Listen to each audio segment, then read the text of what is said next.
Gostaria de saudar a todos com a paz do Senhor Jesus Cristo. Estamos hoje, dia 28, domingo, em Israel, na caverna de Zedequias, ao vivo. Hoje, domingo, 28, na caverna de Zedequias, ao vivo. E vocês vão me acompanhar, já que eu não posso fazer essa gravação ao vivo aqui, porque o sinal de internet não está muito bom. Então, eu ponho mais tarde para vocês entenderem. Bom, essa caverna daqui, ela foi alguns escritores, alguns especialistas, como se diz, geólogos, que dizem que ela foi construída por Salomão. E alguns arriscam até dizer que foi antes de Salomão. E alguns outros após Salomão. Mas fica mais ou menos no período de Salomão mesmo. Diz que Salomão não só construiu, como ele usou esse espaço, essa caverna, para muita coisa. E essa caverna daqui, ela é conectada com o templo de Salomão.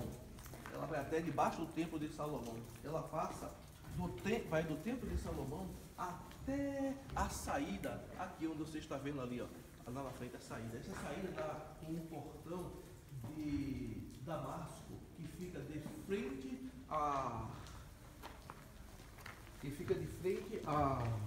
ao Monte Caveira, o Gólgota, onde Jesus Cristo foi enterrado. Só que saiu desse portão, ela está fora da cidade, mas ela vai até o templo.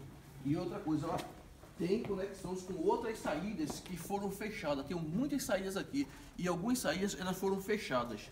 Essa caverna ela foi achada pelo Dr. Barclays, um inglês, que estava passeando com seu cachorro certo dia pela cidade de Jerusalém, e o seu cachorro fuçando, e ele foi lá ver o que era e descobriu que era uma caverna. E aí foi aberta, foi descoberta, e passou um tempo sendo usado pelo povo maçom. O povo maçom, ele fazia culto aqui, por dentro dessa caverna, até um certo período, mas só que essa caverna, ela como está dentro da cidade santa, ela passou um tempo na administração da Jordânia, né? Porque a Jordânia até 1948, se eu não me engano, ela dominava Jerusalém, né? Mas houve a primeira guerra, né? E Israel tomou Jerusalém na mão dos jordânios. E o que acontece? E passou a ter posse de tudo que tinha dentro de Jerusalém, né? Inclusive essa caverna, né? E é interessante essa caverna. Eu vou entrar por aqui. Será que tem saída ali? Eu vou entrar por aqui para vocês me acompanharem. A caverna ela tem muitas saídas. Mas vou contar para vocês dois fatos interessantes, tá vendo? Tem muitas saídas e tem saídas que foram bloqueadas pela própria natureza, pelo próprio Deus. Algumas saídas. E um fato interessante aqui, sabe o que é? É que Davi usou esta caverna daqui. Por isso que eu, do meu ponto de vista, eu estou de acordo com aqueles escritores que concordam que foi escrito antes de Salomão. Antes de Salomão. Exatamente quem? Ninguém sabe. Ninguém sabe. Mas a Bíblia fala de uma conquista de Davi. Quando Davi conquistou Jebu, Davi, o povo vivia em tendas. E essa cidade de Jerusalém, a cidade de Davi, já era construída. Aí o que aconteceu? O povo de Jebu tinha a cidade fortificada. Como eles tinham a cidade fortificada, eles disseram para Davi o seguinte: o povo judeu vai entrar aqui e conquistar a nossa cidade? Não vai não, de jeito nenhum. Por onde é que eles vão entrar? A cidade é fortificada. E ainda disse, mas insultando a Davi: esse povo coxo, paralítico, doente, vai entrar aqui. Aqui não entra coxo, nem paralítico, nem doente. Assim disse o rei de Jebu. Aí Davi disse: não entra? Vamos ver se não entra. Aí o que acontece? Enquanto eles se fortificaram por cima, Davi conhecia essa passagem aqui embaixo. O que aconteceu? Aí Davi entrou por baixo de Jerusalém, por baixo do templo. E ele conquistou Jebu. Quando ele conquistou, quando o povo de Jebu viu o povo de Israel, o povo judeu, dentro da cidade, eles ficaram abismado, sem saber como aconteceu. E Davi disse: não entrar. Você disse que os coxos, paralíticos e doentes não entravam aqui. Está aqui, ó, o povo de Deus aqui, ó. Ele chamou o povo de Deus de coxo e paralítico, mas Davi, estamos aqui. E Davi entrou, lutou e conquistou a cidade. E a cidade de Jebu, hoje em dia chama-se Jerusalém, que pertencia aos Jebuseus. Jebu, Jerusalém. Jebu é Jerusalém. Pertencia, estava na porta dos Jebuseus, mas na realidade é Jerusalém, que foi Davi que conquistou Jerusalém. Através de quem? Desse túnel, dessa caverna, disso daqui, ó. Tá vendo? Ela tem muitos buracos, tem muitas entradas. E algumas entradas dela foi bloqueada. Por quê? Pelo próprio Deus. Mas como assim, pastor? Bloqueada pelo próprio Deus. Esse primeiro episódio eu contei para vocês. Vou contar mais um episódio para vocês interessante. O outro episódio interessante é aqui. Em a Arca de Deus. A última vez que se vê falar da Arca da Aliança, aquela arca, aquele caixote de madeira totalmente coberto de ouro, que existe 2 querubins em cima, que ficava dentro do templo do templo. Alguns chamam da Arca da Aliança, outros chamam da Arca de Deus, outros chamam da Arca do Concerto, outros chamam da Arca do Ciúme de Deus, mas tudo é a Arca de Deus, onde ali dentro dela existem 3 itens.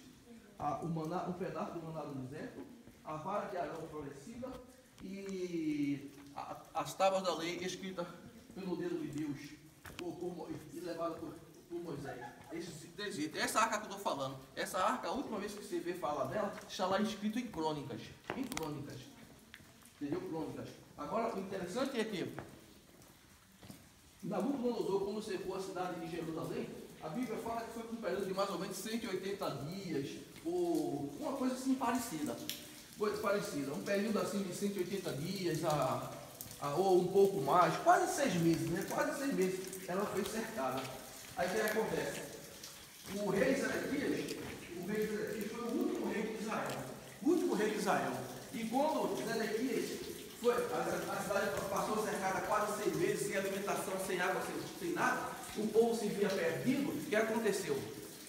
O rei Zedequias, ele fugiu. Quando ele fugiu por onde? Por essa caverna. Lá do templo, ele foi por baixo do templo, saiu em algum canto por aqui e saiu fora da cidade e foi embora. Fugiu do bloqueio dos caldeus. O povo que trabalhava para os babilônios, para Nabucodonosor. Ele fugiu. Mas só que lá na frente, o exército da Babilônia seguiu ele e lá na frente conseguiu capturá-lo e matá-lo, né? Lá na frente. Pode ver que ela tem muitos buracos, muitas passagens, são muitas passagens. Está entendendo? Agora, outro fato interessante, sabe o que é? É que Israel, aí você diz assim, mas como pode o povo ficar bloqueado por um período tão longo, quase 6 meses, sem água, sem nada? Por quê? Porque eles acreditavam que a cidade de Jerusalém era indestrutível. Ela não podia ser destruída. Por quê? Porque a cidade de Deus é o templo de Deus e lá está a arca de Deus. E ele achava que era assim, mas se engana, porque a arca estava ali, mas o que interessava, a arca estava ali e a presença de Deus estava ali, mas não interessava se o coração do povo estava rebelde, estava em pecado. Entendeu? Se o povo peca, o que acontece? O Espírito de Deus, ele já não tem mais parte com o pecado, não tem parte com o pecado. E eles achavam que a cidade ia ser destruída porque era o templo de Deus e a arca de Deus estava ali dentro. Mas não foi levado em consideração porque o povo estava em pecado, o povo estava em tremenda rebeldia. Está entendendo? Por isso que o templo foi invadido, a cidade foi destruída por Nabucodonosor. Aí a arca, pastor, o que aconteceu com a arca? Aí está. A última vez que você veio falar da arca é na época de Jeremias. Jeremias falou o seguinte: Jeremias disse que a arca foi trazida do templo, né, por baixo, por dentro dessa caverna, e foi escondida aqui em algum lugar. Aí o povo, os levitas, queriam esconder a arca aqui, para depois que passasse a guerra, quantos anos ninguém sabe, eles viessem e trouxessem a arca de volta. A Jeremias disse: não, negativo. A arca tem que ser escondida, e outra coisa, e colocada em um lugar para que não tenha volta. Como assim não? Ninguém pode saber do paradeiro da arca. Ninguém. Por quê? Porque se nós vamos bater na mão dos babilônicos, eles vão pressionar, vão torturar. Então qualquer um sob efeito de tortura vai dizer onde a arca está. Então ninguém pode ficar sabendo do paradeiro da arca. Aqui que eles fizeram? Um grupo de sacerdotes vieram aqui dentro dessa caverna, saiu por baixo do templo, entrou dentro dessa caverna e colocou a arca em algum lugar e foi embora. E ficou somente Jeremias e o servo de Jeremias, que é o cronista Baruque. Os dois ficaram ali. O que aconteceu? Depois que ficou, os sacerdotes foram embora, ficou só Jeremias e Baruque, foi todo mundo embora. Então Jeremias e Baruque vai até um certo ponto da caverna que ninguém sabe. Quando chegou a um certo ponto da caverna que ninguém sabe o que aconteceu, aí Jeremias mandou Baruque ir embora e Jeremias ficou sozinho. Quando Jeremias ficou sozinho, ele passou o dia na caverna, só. E na caverna ele colocou em algum ponto dessa caverna daqui. Quando ele colocou em algum ponto dessa caverna, o que foi que ele fez? Ele orou a Deus e pediu para que Deus escondesse a arca. Deus escondesse a arca, mas só que Jeremias não disse para ninguém até onde ele foi, que ele foi o último que foi. E pediu para esconder e não dizer a ninguém. Pronto. E ele mesmo disse a Deus que tirasse da memória dele o próprio lugar que ele escondeu a arca, que ele também não queria saber. Jeremias. Então, quando você vê aqui na frente, tem pedra sobre pedra, tá vendo? É como se alguém estivesse escondendo alguma coisa aqui detrás dessas pedras. Bom, hoje é uma coisa natural, a gente pega uma máquina aqui, remove tudinho, sabe o que está lá dentro, entendeu? Mas para a época de antigamente, isso daqui é muita coisa, entendeu? Foi mais ou menos do lugar parecido com esse aqui, assim, que ele pegou a arca, colocou lá e pediu a Deus para que Deus escondesse a arca e tirasse da memória dele, para que ninguém ficasse sabendo.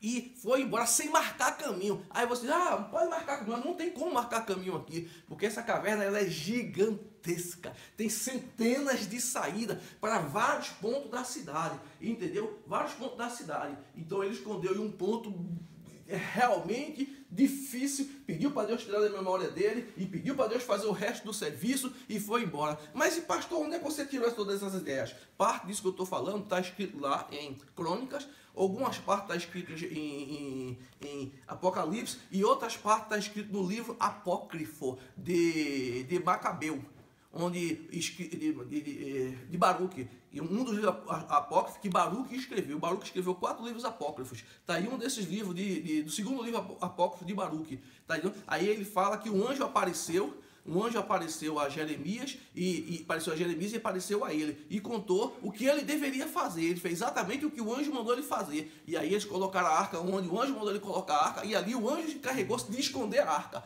E onde é que está a arca? Ninguém sabe.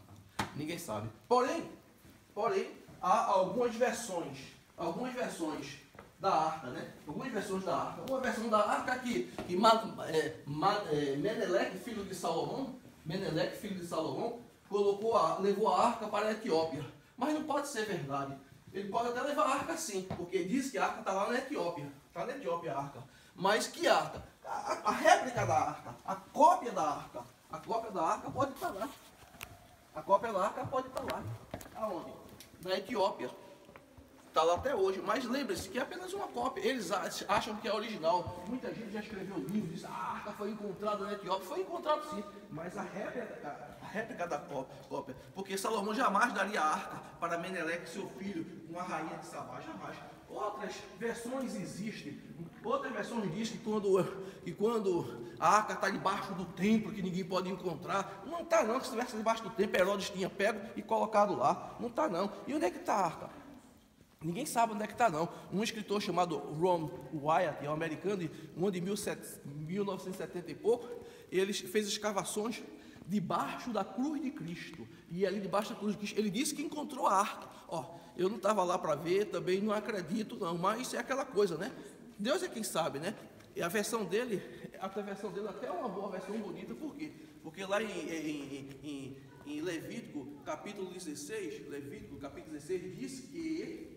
diz que para haver sacrifício tinha que haver sangue. E diz que o sumo sacerdote entrava no templo uma vez por ano e aspergia 7 vezes o sangue do animal, né? O sangue de um animal, de um cordeiro ou de um bode, né? Cortava a cabeça do bode, colocava na bacia, ia lá no templo e aspergia 7 vezes em cima da arca, dentro do templo. Então tinha que ter sangue. E depois aspergia mais 7 vezes assim no chão. 7 vezes o quê? O sangue do cordeiro. Então, para ter sacrifício, tinha que ter sangue. Então, a partir daí, João Buarque foi lá das cavações, debaixo da cruz de Cristo, e disse, não, se tinha que ter sangue para ter o sacrifício, e Jesus Cristo é o Cordeiro de Deus, o Cordeiro tinha que ser imolado uma vez por ano, então o que ele fez? Ele disse, então, o sangue vai descendo, né? Então ele diz assim, então para que houve terremoto? Mateus disse que houve um grande terremoto, para quê? Para rachar as terras, fender as terras, abrir as rochas, para quê?